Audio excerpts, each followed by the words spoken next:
नमस्कार। कुछ दिनों पहले मैंने आप सबके साथ गजानन माधव मुक्तिबोध को याद किया था। आज प्रेमचंद की जयंती है। 140 वर्ष हो गए हैं।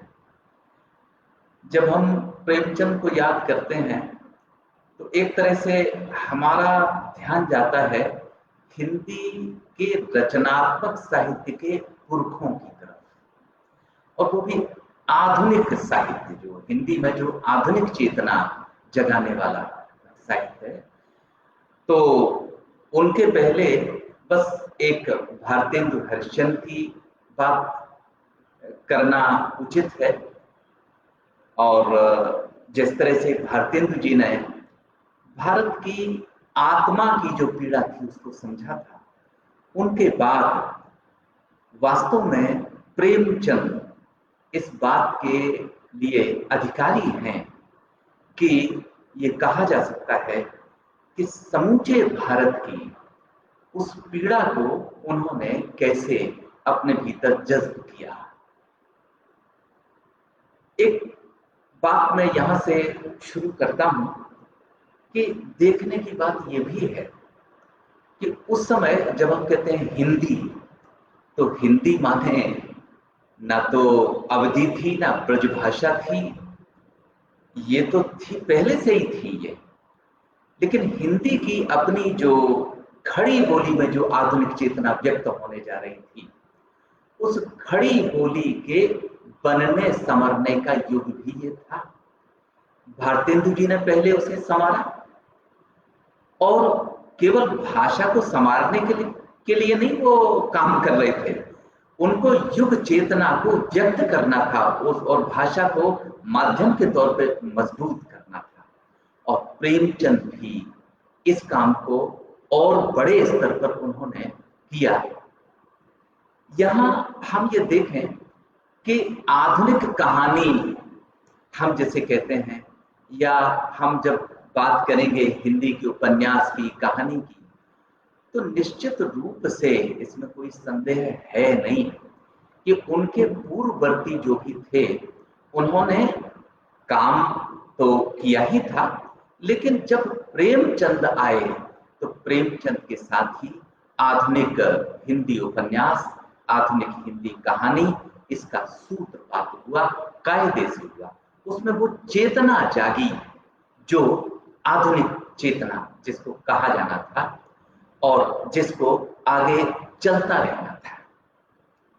उस समय अगर देखें हम कैसा परिदृश्य था, भले ही हिंदी को राष्ट्रभाषा आगे होना था, भले ही अभी तक हुई या नहीं हुई, लेकिन होना है अब।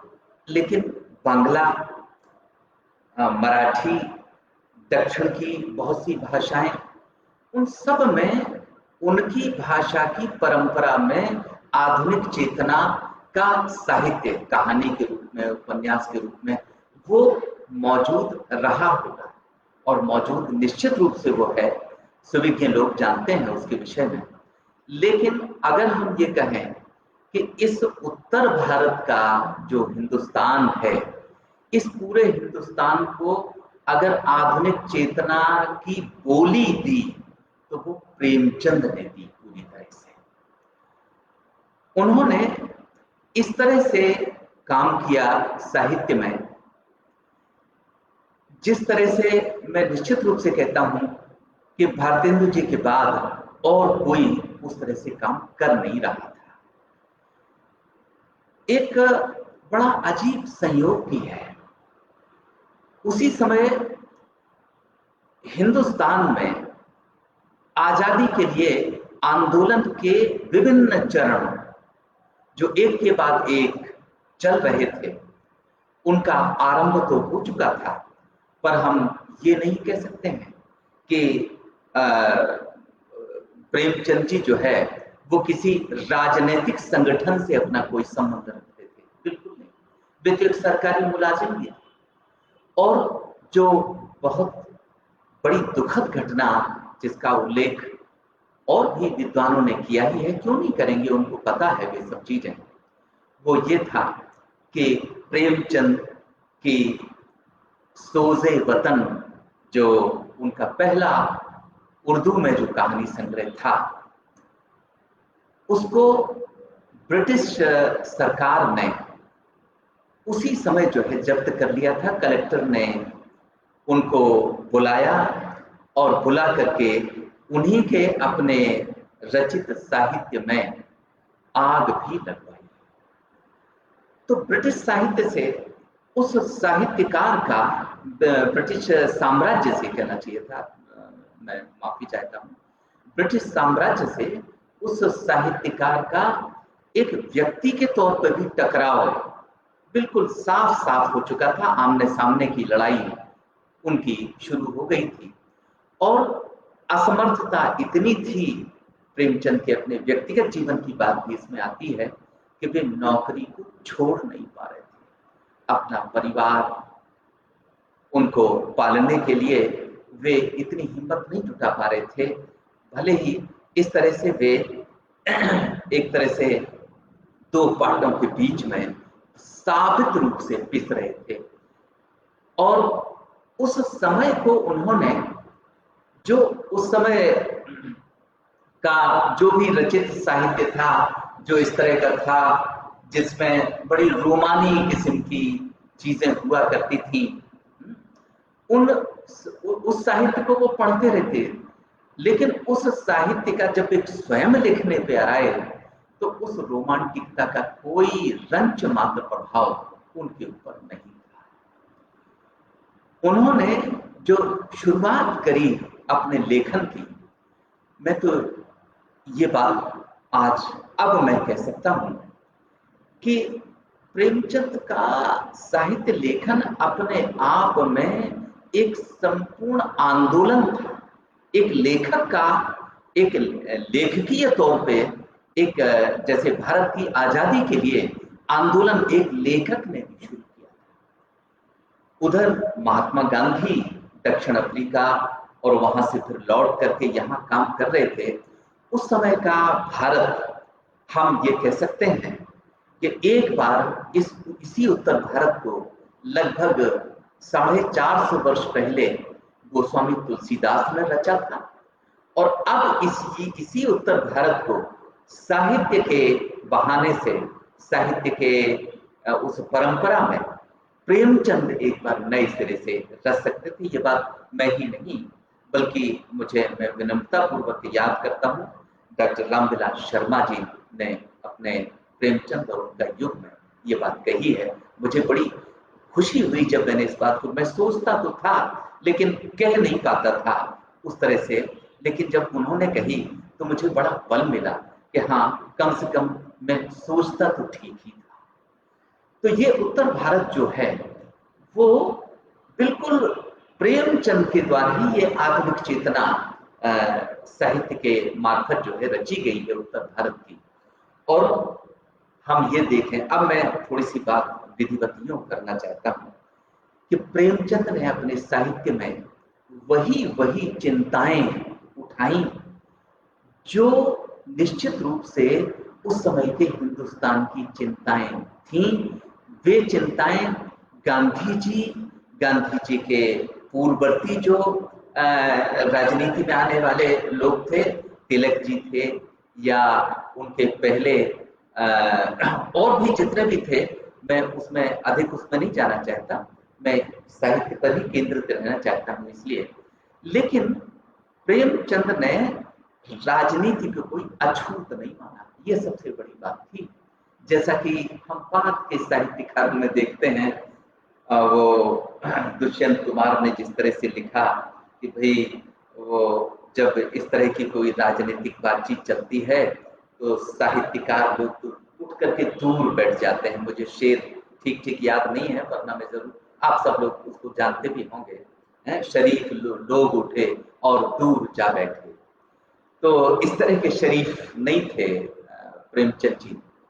उन्होंने वे गांव जो हिंदुस्तान की आत्मा है, उन गांवों की जो समस्याएं हैं, वहां पर जो मानव जीवन जिस तरह से त्रस्त था, और मानव जीवन वो मानव जो निश्चित रूप से सब कुछ कर रहे थे, लेकिन उन्हें अपने जीने के अधिकार इतने से भी प्राप्त नहीं थे कि वे अपने उगाए अन्न से 2 रोटी खुद खा सके।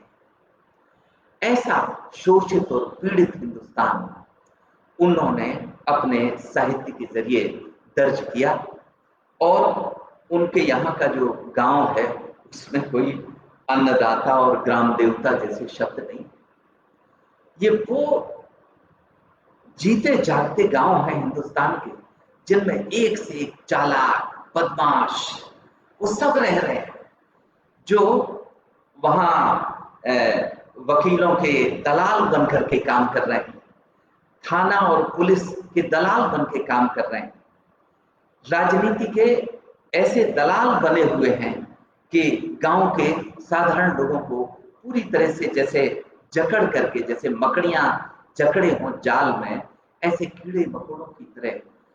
लेकिन ऐसे हिंदुस्तान को प्रेमचंद जी ने जब आवाज दी, तो ये आवाज जो है, उनके पहले वो माधुरी पत्रिका में काम करते थे, लेकिन माधुरी से पूरा काम नहीं कर पा रहे थे, तब हंस जैसी पत्रिका को उन्होंने स्वयं जो है निकालने का बड़ा साहस किया, और हंस के माध्यम से उन्होंने ये हिंदुस्तान की इस दबी कुचली जनता को आवाज दी। उनका साहित्य इतनी विराट करुणा उसमें है, जिसमें हम ये देखते हैं कि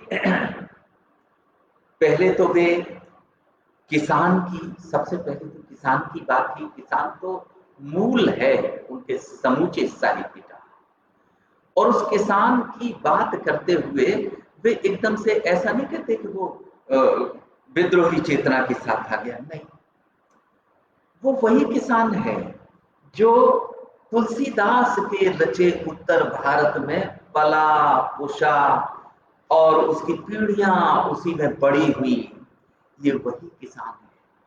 उस किसान की पत्नी वही है जो पंडित जी का भी ध्यान रख रही है, ये भी ध्यान रख रही है कि हम कौन हैं, हमें अधिकार क्या हैं, हम कैसे कह सकते हैं, हम कैसे विरोध कर सकते हैं। ऐसी धार्मिक रूप से भी दबी आती हुई ये वो चेतना है जो पूरी तरह से खुल करके व्यक्त नहीं होती, विद्रोह नहीं कर पाती है खुल करके, लेकिन समझ रही है। ये वो चेतना है जिसकी आंखें खुली हुई हैं और वो समझ रही है, बोल नहीं पा रही है, बोलने की हिम्मत नहीं आ रही है।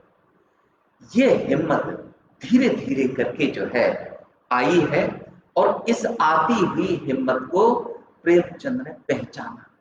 मैं ये बिल्कुल नहीं कहता कि प्रेमचंद ने ऐसे पात्रों को गढ़ा है, क्योंकि वे कोई, हम यहाँ थोड़ी सी बात ये करना चाहेंगे कि जिस तरह से हम प्रेमचंद को गांधीवादी नहीं कह सकते हैं जल्दी से, उसी तरह से कम्युनिस्ट वगैरह भी नहीं सकते। जैसा कि बाद में उनके साथ बहुत कुछ किया गया, कम्युनिस्टों ने बताया कि नहीं वो तो कम्युनिस्ट हैं, जबकि ये ठीक है। 1936 की बात है जब प्रेमचंद ने प्रगतिशील साहित्य सम्मेलन का जो है वो किया, अध्यक्षता उसकी की, और उसके 37 में वो विदा भी हो गए, उनका स्वर्गवास हो गया। तो उनको इस तरह से नहीं समझा जा सकता है कि वे इस विचारधारा या उस विचारधारा से वो कहीं पर भी बंधे हुए थे, बल्कि उनका जो आंदोलन साहित्य के जरिए चल रहा था वो कुछ ऐसा संयोग बना कि जो बातें कांग्रेस के जरिए हो रही थी, और खासतौर से गांधी जी जब राजनीति के परिदृश्य पर सामने आए, तो वो जो कुछ कर रहे थे, प्रेमचंद जैसे पहले से, चाहे जमींदारी प्रथा का जो बेहद अमानवीय रूप वो देख रहे थे, ब्रिटिश राज्य का जो ऐसा अमानवीय रूप, गांधी जी तो चलिए पहले इंग्लैंड में रह करके देख के आए थे कि भाई ब्रिटिशर्स अपने मूल अपने इंग्लैंड में तो वैसे नहीं है, ये तो जनतंत्र के आविष्कारक भी हैं। लेकिन अन्य देशों में ये क्या कर रहे हैं, ये गांधी जी की अपनी बात, लेकिन प्रेमचंद तो जिस अंग्रेज को देख रहे थे वो सीधा सीधा जो है वो एक तरह से मानवीय शोषण में उसको कोई शर्म नहीं थी, बिल्कुल बेशर्मी के साथ वो शोषण कर रहा था यहाँ हिंदुस्तान में।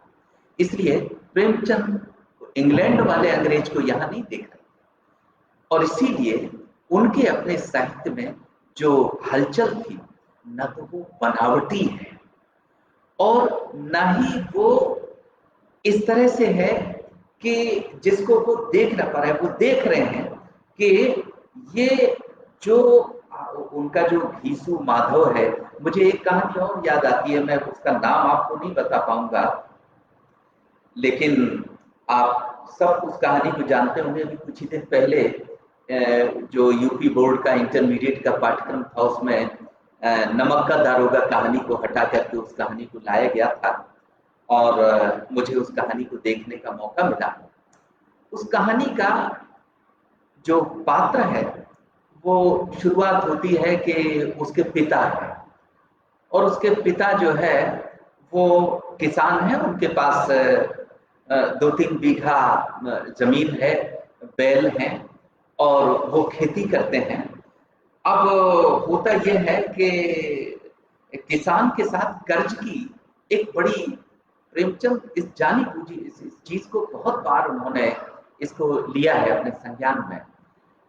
तो वो किसान भी जो है उस कर्ज से वो पीड़ित है, और फिर वो जो है बीमार हो जाता है। बीमार हो जाता है तो उसकी दवा के लिए भी वो स्थिति बन नहीं पाती है, और वो कहानी शुरू हो रही है, वो मर जाता है।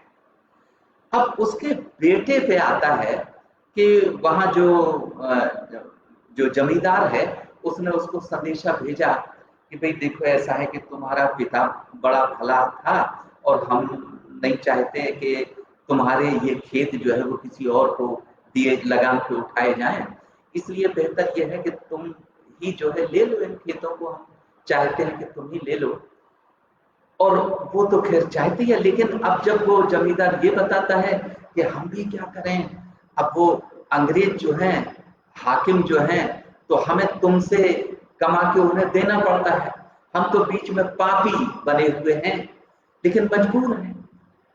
अब वो भी जो है उसकी बात भी सुनता है, लेकिन वो कहता है लेकिन हम करें क्या, जो आप लगान हमसे कह रहे हैं देने को उतना हमारे पास है ही नहीं, क्योंकि बीच में ये भी हुआ कि अपने पिता का ही क्रियाकर्म करने के लिए जो कुछ भी जमा जाता थी वो उसमें और चली गई। ये है गांव। और जब वो नहीं उठा पाता है उस जमीन को, तो फिर वो जमीन जो है वो तो दूसरे को दे दी गई। अब उसके पास बैलों की एक जोड़ी बची थी, तो गांव के जो बदमाश थे उनकी नजर उस पर उन बैलों की जोड़ी पे थी, तो वो भी आकर के जो है, एक महाजन है वो भी अपना तगादा करता है, वो उससे बहुत कहता है थोड़ा रुक जाओ, अरे देंगे, इतना समय हुआ। लेकिन वो काहे को उनको जो है आखिरकार वो धीरे उन बैलों को भी उसके यहाँ से जो है वो छुड़ा देते हैं। और एक बड़ी मार्मिक बात वहां आती है कि उसका भी एक छोटा सा बेटा है, तो जब बैलों को वो छोड़ रहा है, वो बदमाश जो वहां का जिसकी नजर थी पहले से, तो वो छोटा बच्चा एक ऐसी संटी, एक छड़ी अपने हाथ में लिए है छोटी सी, और वो उसको मार रहा है, उस संटी से मार रहा है। वो समझ रहा है कैसी आत्मीयता, वो अबोध बालक भी जो है उसको इस बात का बोध हो रहा है कि ये क्या हो रहा है। और उसकी पत्नी का तो कहने ही क्या है, उसका हाल तो जिस तरह से है, लेकिन वो बैल जो है उसकी आंखों के सामने से चले जाते हैं। और उस किसान की, उस युवा किसान की स्थिति ये होती है कि वो मानसिक संतुलन अपना खोने लगता है। वो एक दिन बढ़ई के यहाँ जा बैठता है, कभी लोहार के यहाँ जा बैठता है। लोहार उस समय जो है गाड़ी के पहियों पे हाल चढ़ाने का काम कर रहा है, बढ़ई कुछ काम कर रहा है, तो उनसे अरे यार मेरे भी जो है ना, मेरे भी वो उसकी हल की फार लगा दो। तो वो लोहार समझ जाता है कि इसको तो पता ही नहीं कि इसकी तो खेती ही नहीं है, तो लोग तो समझने लगते हैं, लेकिन वो खुद तो समझने में असमर्थ है। वो उन्हीं खेतों पे जाकर के चक्कर लगाने लगता है। और आप देखिए, आप भी शेक्सपियर को भी आप सब जानते हैं, उनके नाटकों में जब कभी ऐसे पात्र आते हैं जो चुड़ैले हैं, वो उसमें नाटक में उनकी भी अपनी कोई रोल है, वो बता रही हैं आगे पीछे की घटनाओं के बारे में, संकेत दे रही हैं। ये उनका किसान जो है वो जाकर के कुएं में कूद जाता है, जो उसके खेत पे ही बना हुआ था। ये किसी को उसके घर में या गांव में मालूम नहीं, लेकिन जिसके लिए वे खेत दे दिए गए थे, उठा दिए गए थे जमींदार के द्वारा, जब वो उन खेतों पे जोतने जाता है, हल लेकर के अपना पहुंचता है, तो उसे आवाजें सुनाई देती हैं जैसे कोई भूत वहां, और वो डर के मारे वो आवाज पहचान लेता है। अब इस सब में नहीं चाहिए कि प्रेमचंद कोई इन अंधविश्वासों को जगाना चाहे, इस बात को समझा जाए कि प्रेमचंद का वो किसान, उसकी अंतरात्मा जिस पीड़ा को भोग रही है, और उस पीड़ा को भोगते भोगते जो क्रोध उसके भीतर है, उस क्रोध को वो इस तरह से अपने मन में सोचता कि उसका वो जीते जी नहीं तो मर करके वो उस व्यवस्था का विरोध करना चाहता है। उसके पास कोई साधन नहीं है, किसी तरीके से उसकी कोई सामर्थ्य नहीं है, लेकिन उसकी जो तड़प है, वो तड़प प्रेमचंद इस सीमा तक जाकर के व्यक्त करना चाहते हैं। और एक कहानी ले लीजिए, चाहे उनका समूचा साहित्य जितना भी हो, उस सब में हम आप सब जो है हम उसको बहुत विस्तार में जाएं, ये जरूरी नहीं है। किसी भी कहानी को, किसी भी उपन्यास को खूब चर्चाएं हुई हैं, सब है, लेकिन हाँ, ये बात मैं आपसे दर्ज करा देता हूँ कि वही अपना जो उत्तर प्रदेश का इलाहाबाद बोर्ड, जो बड़ा क्या कहने हैं, वो भी एशिया का सबसे बड़ा बोर्ड वो माना जाता रहा है, अभी भी होगा। लेकिन अब इंटरमीडिएट के अपने पाठ्यक्रम से उसने प्रेमचंद को जरूरत नहीं समझी है, उनकी जगह और लोग हैं, लेकिन प्रेमचंद इंटर में हाई स्कूल के लिए इंटरमीडिएट के पाठ्यक्रम से प्रेमचंद फिलहाल इस वक्त जो है बहिष्कृत हैं। लेकिन एक और बात पे मैं बात कर लूँ अभी अभी, डॉक्टर रामविलास शर्मा ने ही मुझे बहुत प्रसन्नता हुई, मैं आपसे सच्चे हृदय की बात कर रहा हूँ। मैं अपने बेटे से भी और भी मैं जब तक पढ़ाता रहा, मैं अपने विद्यार्थियों से इस बात को शेयर करता रहा कि तुम लोग देखते हो कि प्रेमचंद की कहानियां ही ऐसी हैं जिनमें हिंदू परिवार, मुस्लिम परिवार ये दूर दूर नहीं है, उनके यहाँ ये पात्र एक ही कहानी में मिल जाए। और ईदगाह जैसी कहानी में तो चलिए हैं ही, लेकिन उनके अलगू चौधरी और जुम्मन शेख एक ही कहानी में वो एक साथ रहते हैं। ये बात उनके आगे हम केवल यशपाल जी की कहानी में देखते हैं। उन्होंने जरूर जो है पर्दा जैसी कहानी, अद्भुत कहानी उन्होंने लिख करके जो है ये दर्ज कराया कि वे हिंदुस्तान के, जो उस समय अविभाजित हिंदुस्तान था, उसके जो है वो किस तरह से उसको जानते थे और उसके साथ वो कैसे बरत रहे थे अपने साहित्य में। बाकी मुझे इस बात को कहने में कोई गुरेज नहीं है कि उनके समय में ही और उनके बाद तो जैसे मैं क्या कहूँ कि जैसे साहित्य ने टाई बांध ली हो अपने गले में। हाँ, मैं कहता हूँ इस बात को, मैं कहता हूँ कि साहित्य ने जैसे अपने गले में टाई बांध ली हो, और फिर वो पहले पहले उसने प्रेमचंद को कहा कि भाई प्रेमचंद की जो वस्तु है, कथा वस्तु है, विषय वस्तु है, वो तो जरूर उसको कहाँ ले जाते, तो कहा बड़ी महत्वपूर्ण है, उसका बड़ी मूल्यवान है, सब बात है, लेकिन कलात्मक रूप से अब ये मिला उनको औजार एक, है ना। वो कहते हैं कि कला जैसे अलग कोई औजार हो जीवन से हट करके, तो कलात्मक रूप से वो बहुत पीछे जाते हैं। और यहीं पर वैश्विक परिदृश्य में भी पहले जिन लोगों ने उनकी तुलना चाहे टॉल्स्टॉय हो, गोर्की हो, तो लोगों को लगा कि नहीं नहीं, ये इतना इतना बड़ा दर्जा उनको नहीं दिया जाना चाहिए। लेकिन दर्जा देने से क्या होता है? दर्जा देने से कुछ नहीं होता है। हम भारतेंदु को भुलाना भी चाहें तो नहीं भुला सकते हैं। 1884 का जो बलिया में भाषण भारतेंदु ने दिया था, जब जब कोई उठाएगा हिंदुस्तान की आत्मा बोलेगी, जब जब कोई प्रेमचंद को पढ़ता है समूचा हिंदुस्तान बोलता है। दक्षिण में जब दक्षिण की तो और सफा, और मैं कहता हूं कि हिंदी के अलावा और सारे बंगला और सब रविन्द्रनाथ जी मौजूद हैं, कहां कोई कमी नहीं है। केवल हिंदी अबोली हो रही थी, खड़ी बोली में नए सिरे से फिर बात कही जानी थी, आधुनिक चेतना की बात कही जानी थी। वो कहां से आए? ये जब हम चीजें ध्यान में लाएंगे तो हमको देखना पड़ेगा कि प्रेमचंद ही हैं भारतेंदु की बात हमारे रचनात्मक लेखन में, हिंदी का जो खड़ी बोली का लेखन है, जिसमें प्रेमचंद ही उस पूरी नब्ज को पकड़ रहे हैं जो हिंदुस्तान की है। और एक तरह से अगर हम यहाँ कहना चाहें कि अगर राष्ट्र का कोई लेखक हुआ है वाकई, तो निश्चित रूप से वो प्रेमचंद हैं।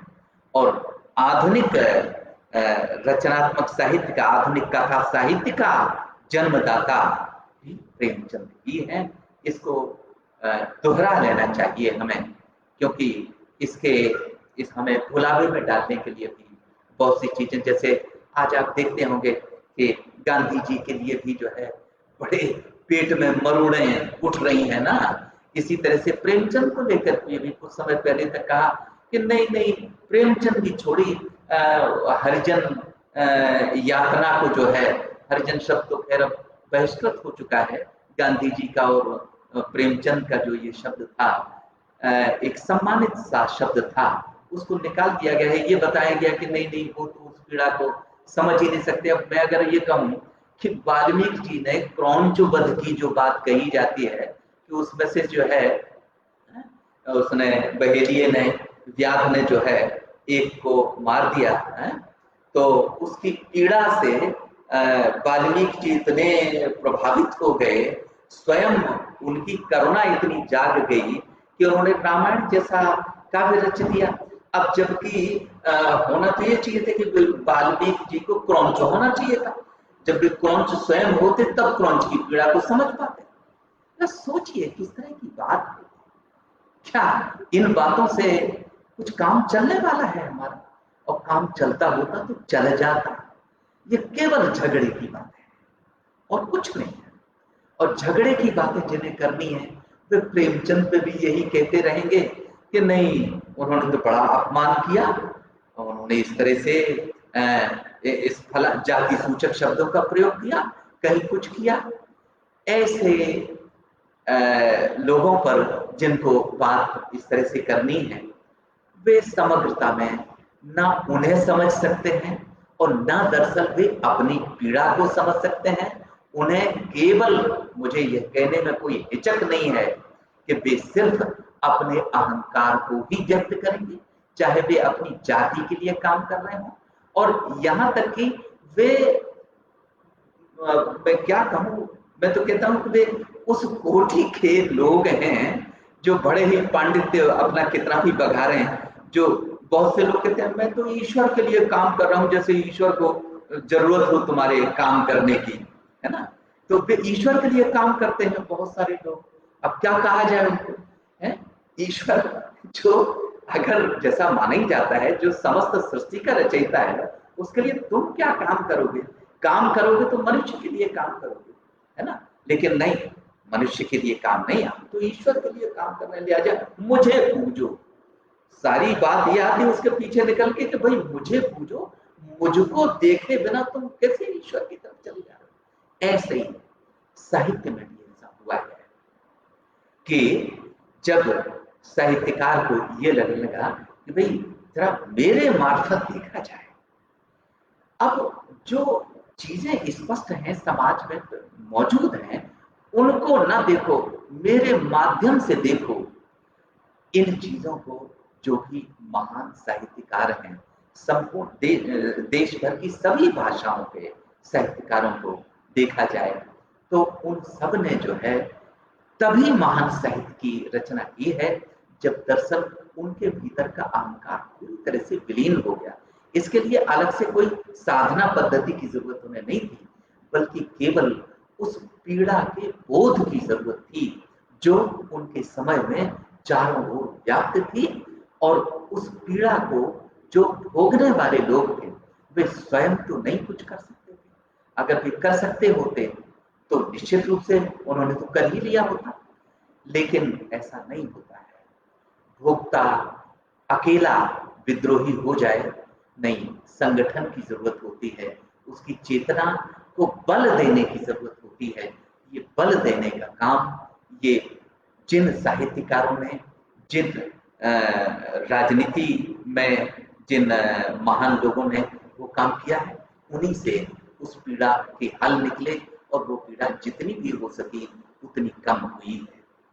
इसलिए आज जब हम प्रेमचंद की बात करते हैं तो हमें ये चीजें एक बार फिर से स्मरण करनी चाहिए कि प्रेमचंद के साहित्य जैसी नारियां क्या हम बाद में देख पाते?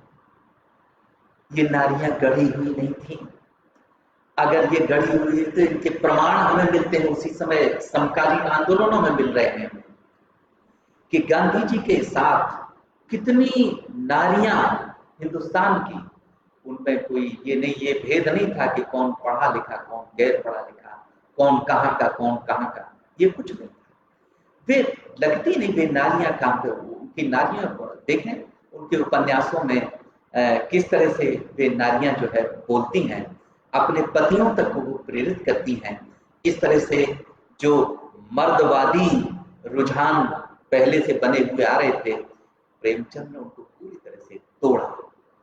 जो जिन लोगों को तथाकथित रूप से पढ़ा लिखा वर्ग और अभिजात के वर्ग कहा जाता था, उसके अभिमान को प्रेमचंद ने तोड़ा और टूटते हुए उन्होंने प्रमाणों के साथ उसको दर्ज किया। चाहे उनका सूरदास देखा जाए और भी जितने, तो हमें ये बात ध्यान में रखनी होगी कि कहीं आज साहित्य उस तरह से क्या अपने समय के, अपने समकालीन मनुष्य की चिंता कर रहा है जैसी चिंता प्रेमचंद ने करी थी।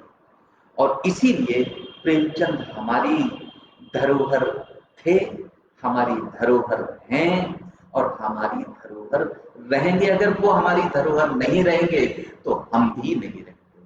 धन्यवाद।